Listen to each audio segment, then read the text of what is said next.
At BECU, we know that it's people who make all the difference. Because we're not for profit, our most important stakeholders aren't power brokers.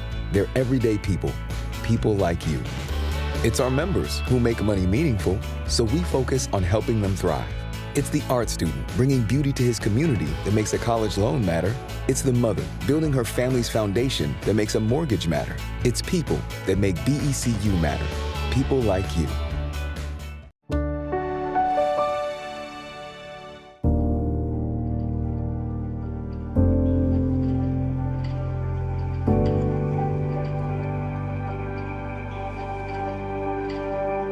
And now, the Cascade PBS Ideas Festival, featuring journalists, newsmakers, and innovators from around the country in conversation about the issues making headlines.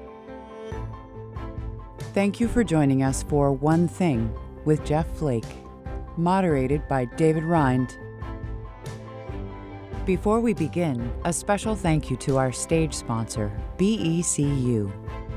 We'd also like to thank our founding sponsor, the Killinger Foundation. And thank you to our host sponsor, Amazon.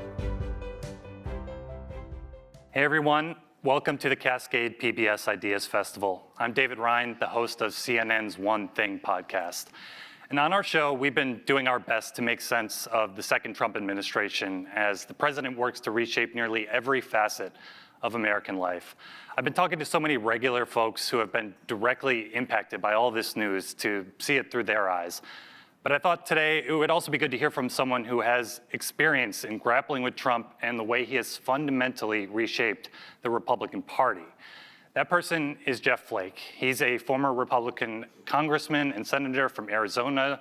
During the Biden administration, he was appointed the U.S. ambassador to Turkey, and he is currently the director of the Institute of Politics at Arizona State University. Ambassador Flake, thanks so much for being here. Well, thanks for having me, and thank you to Cascade PBS Ideas Festival for the invitation. It's wonderful.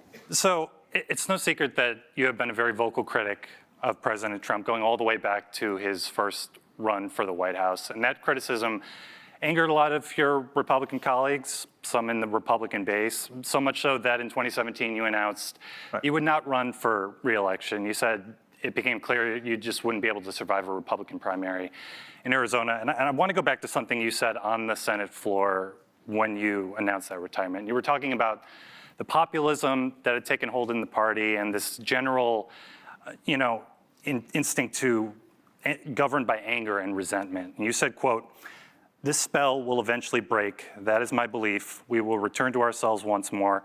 And I say, the sooner the better." And then, again, that was 2017. This is 2025. It's clearly not broken. So I guess I'm wondering, how long did you think it would take? This has been one heck of a fever, let me tell you. No, I had hoped that it would break. I certainly didn't think that President Trump would be elected for a second term. He was denied a second term initially, but obviously won it again. And I still believe that anger and resentment are not a governing philosophy, not an effective one. It may be a way to win elections, but it's not a governing philosophy, and I think we're seeing some of the limits of that now. But this is kind of, what it is at the current moment. And then going back to that moment when you made that decision, I guess I'm wondering if there was any part of you that thought, maybe I could tweak my language a little bit to appeal to some of this crowd so that I can stay in office and affect some of the change, push back, rather than just say, I can't do it.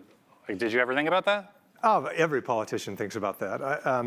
And obviously every politician, myself included, you, during a campaign, you say, this is what I'm going to emphasize now because this is what the voters want. And I'm not denying that that doesn't occur. But for me, at that time, it would have required for me to change everything I had said, to say those things I said about the president and his behavior and his policies. I no longer feel that way, or he's grown on me. And I could have done that, certainly. I've seen the polling. We'd done polling in my state, in Arizona, and definitely could have done that, could have won re-election. But at what cost? I just thought, how can I face my kids? And how can I sleep at night if I had just changed everything I believed? And so for me, there was maybe a hope that I could, that the voters would come back around, that maybe deeper into the, by the time re-election would come a year and a half later, that, the voters would appreciate. In Arizona, voters have always appreciated having more of a maverick independent style. Barry Goldwater, John McCain, I'd won election. But it was clear by that time that the voters wanted somebody who agreed with the president all the time. And Right. it couldn't be me. Was there a specific moment early on when Trump was in office that first time where you realized that the voters were locked in that way? Oh yeah. I mean, it was not just polling, but I would go there to. Everybody has town halls, and it was pretty clear that they wanted somebody who believed where the president is and was where the president was on immigration issues, for example. I'd always been, let me just concede. Immigration issues are much different today than there were most of my time in the House and the Senate, where I'd always introduced comprehensive immigration reform and worked for it. But the nature of immigration and what happens at the border is completely different. But there were some things that the president, the proposed Muslim ban, it was never completely implemented, but elements of it were. Those kind of things I could never get on board with. And going to a town hall or to a district meeting, a precinct committee meeting in my state, I could not defend those policies and with a straight face. So it became clear pretty early. And then the things that he was saying about my partner in the Senate, John McCain, I could never countenance that. My first meeting with Donald Trump was at the Senate NRSC, the campaign arm. We were off campus and met with him, and this was after he had just said that he couldn't respect John McCain because he'd been captured. Right. And I told him, I said, that's an awful thing. You can't told him say that to his face? Yeah, directly? I did. I said, you can't say that about John McCain. And he said, well, yes, I can. I have Joe Arpaio, the popular sheriff in Arizona. I have his support. And you're going to lose your election in November, he told me. I said, well, I'm not up in November. But be that as it may, I couldn't take the style of politics, this grievance style of politics, this coarsening of the rhetoric, and calling your opponents across the aisle suckers or losers. It just is not my style of politics. And so that was bad enough, but then some of the policies as well, I thought were very troubling. So you wrote in a recent Washington Post op-ed, and you were urging Republicans to speak up, especially on the global stage. But, what incentive is there for Republicans to speak out if they look at someone like you, who took this principled stance and is not in office anymore? Yeah, there's not much in that article. Piece was written this week in the Washington Post. And I did encourage saying that, some things, some guardrails still exist on domestic policy mostly. The courts will intervene. You'll have, midterm elections come, which will lead to a course correction on some issues. But on foreign issues, and in foreign policy in particular, and having just served overseas for 3 years, some of that is tougher to turn around. And our allies right now and other countries are deciding who they're going to be with and what they do from here. And so what I was encouraging my former colleagues to do, particularly Republicans, is to stand up and remind our allies that they're still our allies, that you can't respond to everything the president says that is reckless or demeaning. But when he not encourages, but demands that Canada become a 51st state or talks about taking Greenland by force, those things, you stand up and remind our allies and our colleagues overseas that that is not us, and that's not our party. Because if you do, then they'll say, well, hey, we can outlast this. But if they believe that the party is entirely with the president on this, then it's an easier decision to seek security arrangements otherwise, to enter other trade alliances. And that's dangerous because that lasts a lot longer. how do you get around the idea of that maybe in a few weeks your leader of some country is going to come into the Oval Office and be berated by Trump in these ambush sessions like we've seen? How do you work around that? There's no way to get around that. That's going to happen, but you still want to stand up. And like I say, these foreign leaders, they watch the Senate in particular, but the House as well, and they look for clues that the U.S. will be back, that this is a temporary bout of isolationism, and that these security alliances, these intelligence sharing agreements, these trade agreements that we have can last or can be back in vogue. Most of our allied countries and others don't want to deal with China. They recognize the threat. And just take Africa. We don't have many allied countries there, but we have a lot of countries that would love to do trade with us or other business or have intelligence sharing agreements or security arrangements. But right now, they're thinking, where's the stability with that? And China is beating down the door with them. And so they'd rather do business with us. They'd rather be with us. But in the absence of some senators and others standing up and saying, hey, we'll be with you. So it's really important for members of the Congress, the House and the Senate, to take these congressional delegations, these CODELs elsewhere. Congress pays for any program, but in particular for our presence overseas, in our embassies, in our humanitarian programs and everything, fewer of them than there were before. And that's important as well to push back on some of those issues, the soft power that we're losing right now.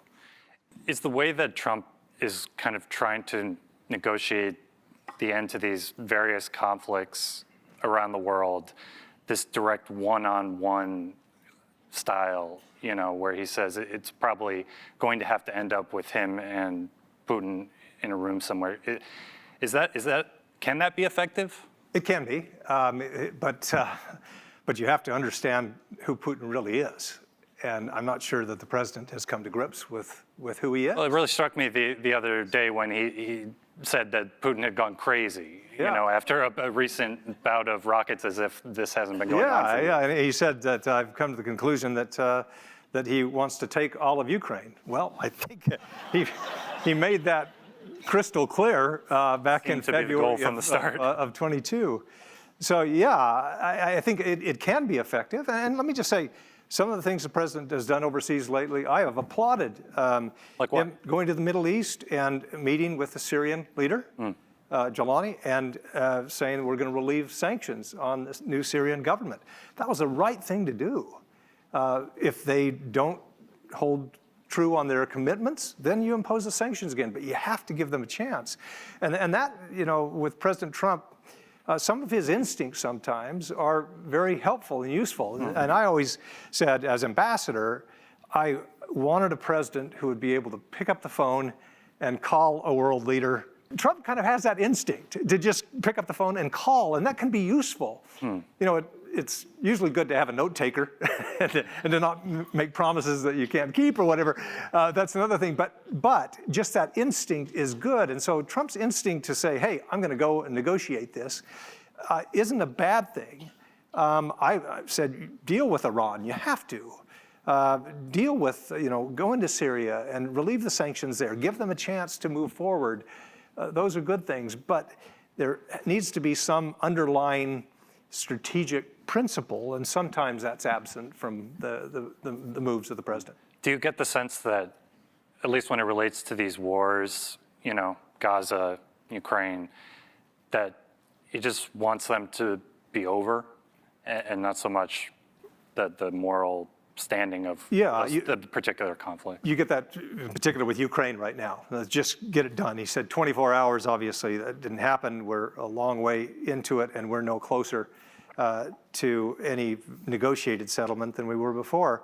And if we negotiate a settlement that gives Russia control of that territory and explicit, assurance that that is their territory, that would be an awful, terrible thing. And that's what Mike Pompeo was saying. There may be a way to negotiate an end to the war. There probably is, and I hope there is, where maybe it's kind of an armistice, where people recognize the facts on the ground, but you don't go and say, all right, Russia, you take what you've taken and that's now yours. If we come to some kind of agreement like that, that would be terrible for Ukraine. It would be terrible for the world. I do want to ask a little bit about your time in Turkey, because you were an appointed ambassador by President Biden in display of, bipartisanship. How did that come about? It used to be that presidents of any party would appoint a few people, at least, from the opposite party to their cabinet or to important ambassadorships. That's kind of fallen out of favor. President Trump in his first term didn't name any Democrats. President Biden named, I think, myself, and that was Cindy McCain as well. The two of us were the only Republicans. I think that's important that there are some. So you're not a Democrat, but you did support Kamala Harris in the last election. You were actively out there pushing for folks to vote for her. You were on CNN's air, in fact. So having spent some time kind of in that orbit, I'm curious how you would assess the Democratic Party and what's not working for them. Because as unpopular as President Trump is right now, the Democrats are equally, if not less, depending on who you ask. So where are they coming up short, as you see it, in terms of galvanizing people to their side? Well, I'm a Republican, so I don't want to prescribe for Democrats what they ought to be doing. But it strikes me that there's a huge lane in the middle, both for people in my party who would like somebody who is conservative in the traditional sense of the word, believes in limited government, economic freedom, free trade, strong American leadership abroad.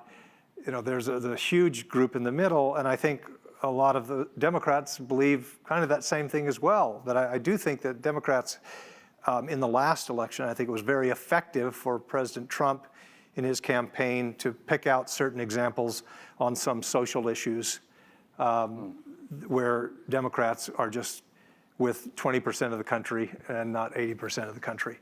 And like what? Well, like on the most aired ad, because it was so effective, I think, was the one, Donald Trump is for you, she is for they, them. Yeah. And on that issue, I think today in California, there's a trans athlete competing. Right. And those, there may just be one or there, but it's able to be used in a campaign in a very effective way that sidelines, too many Democrats. And so I think that Democrats, if they would gravitate more toward the middle on some of these issues, it would benefit them as well. Well, on the Republican side, you wrote in your book, Conscience of a Conservative, back in 2017, that it wasn't enough at that point to be a conservative. You had to be angry about it. And there are some Republicans out there, though, who are not quite as angry as others about certain things. I'm thinking about former Vice President Mike Pence, Georgia Governor Brian Kemp, former UN Ambassador Nikki Haley. They might code, at least, as more common sense conservatives. You could look at their actual policy prescriptions and maybe quibble with that. But I guess now that they might be weighing next steps as we get closer to midterms and beyond, do you have any advice for how they should approach grabbing that group of folks from the middle that you talk about? Well, I don't know. I'm not in office, so I may not be the one to be giving advice for somebody who wants to gain office. But I do think, and I'm out quite a bit meeting with people, and I do know that there is a vast group of people who don't believe in grievance politics, who believe that if you stand for principle, but you don't have to be angry about it. That's what Mike Pence, his saying during my entire time, and we were elected at the same time in Congress in 2000, was, I'm a conservative, but I'm just not angry about it. That was his theme. And Mike Pence is a very conservative person, but now he is seen, and I'm often called a moderate. I was never called a moderate. When I was in the House or the Senate, I was a Neanderthal conservative, and I'm still consider myself traditionally very conservative, but to be conservative has now been equated with being angry and engaging in grievance politics, and that's just not for me. I guess I'm wondering about a post-Trump future. Yeah. What does it look like to you? Who is kind of leading the charge? Yeah. Well, Is that being talked about right now? yeah, quietly, not so much up front. And you mentioned earlier what motivation would there be for somebody to follow my advice and to stand up and remind our allies, we'll be back. This protectionist period will pass. The Republicans will be free traders again. There's not much incentive right now. There really isn't. And I do think Americans, at some point, my party will say, enough with grievance politics. Let's get back to governing. Because we're going to need people who govern. Let's just take right now, we have the big, beautiful bill that is before the Congress now. It's the official title, by the way. Yeah, it is. But if you look at that, it increases the deficit over 10 years by a huge amount. My party, the party of limited government, we can't continue to do that. And when we just put completely on the shelf any discussion of Social Security or Medicare or Medicaid or the long, big so-called entitlement programs and just look at non-defense discretionary spending and say, we're going to just doge that and get all the savings. You just can't. And so I think voters are going to need to see some honesty here. We're going to have to tackle those issues. Many other countries have. Many other countries in more difficult situations fiscally have righted their ship. We're going to have to follow their lead in certain circumstances, but people are going to have to come forward in a sober manner, not angry, but saying, here's the math, and here's what we're going to have to do. And so I do think there's going to be room for that. When? Well, I do think some things that will change in the coming months. We've passed the 100 days now. When any president, particularly with control over the House and the Senate, is at their peak in terms of power. Now we're past that. Now members of Congress, I can tell you, as having been one for 18 years, then you look to the midterms and you say, who am I more afraid of, my voters or the president? Or is it the both or whatever? But they're going to be concerned about election. And those incentives that I was just talking about to deal with our broader fiscal problems, those aren't playing right now. It's just until we come to some crisis, they won't be. But I can tell you the effect of tariffs.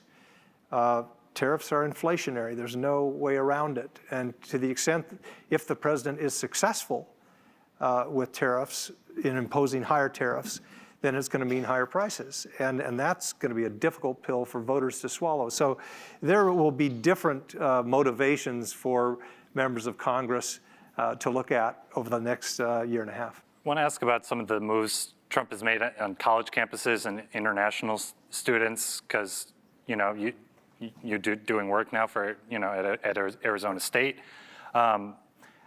I guess just broadly, do you think there should be less international students on campuses across the country? No, I don't. I think that has benefited U.S. universities. Certainly a lot of them like the revenue that comes with somebody paying full freight. Right, they usually pay full price and don't get financial aid. Right, and a lot of state universities are able to subsidize more of the local students by having international students come as well. So that's fiscally that's important to universities, but more importantly for us, by spreading American value and culture abroad, it's extremely important. Having just been in Turkey, they send more international students than almost any European country to the United States, and some of them go back to run for elected office there in their country. They are no better ambassador for the United States and democracy and our value and cultures than students who have come back to their country. That's extremely important. So I'm very disturbed by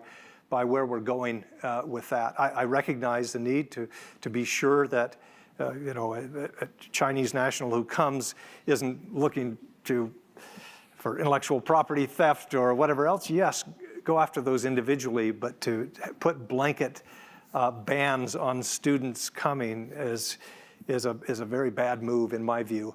And with the moves at Harvard, yes, Harvard needs to deal with anti-Semitism. There are other ways to deal with it than cutting cancer research at Harvard or doing blanket bans on federal funding. There are better ways to do it.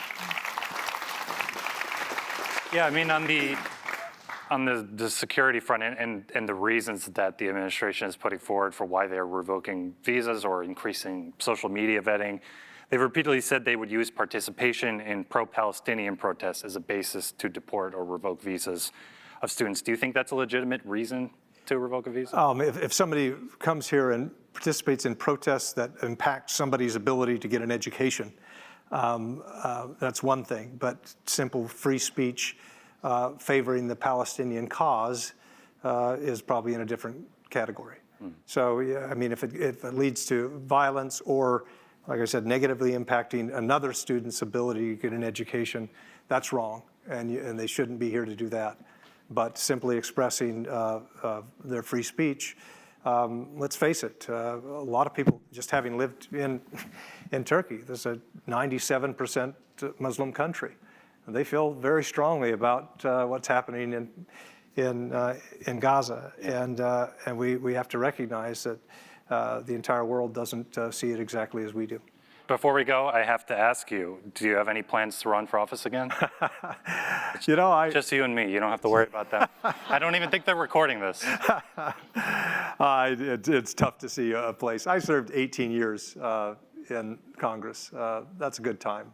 Yeah. And I'm not saying I'll never serve in any capacity. I'd love to, for either as a member of my own party or appointed by the other side. We live in a wonderful country and we have wonderful institutions. The Senate is a great institution. It has its problems, but there are still good people on both sides of the aisle doing good things, and the House as well, and good people in federal agencies doing their best. And that's what's been difficult in the last several months, is to see people kind of degraded. People at USAID saying, clean out your desk, you've got 15 minutes, and not appreciating the good work that they've done. So there is value in public service, and those of us who are on college campuses are begging the younger generation, hey, it is noble to either run for office, to serve on a staff, to work on campaigns or do advocacy work, do nonprofit work. Public service is good and noble. And I fear that many in the younger generation will see the vitriol that's happening out there and just say, that's not for me. And right, why would I want to get involved in that exactly. mess? And so that's important. I'd love to serve in some way again. I don't know if it will be an elected office. Okay, fair enough. Ambassador Flake, thanks so much for doing this. I really appreciate it. Hey, thank you.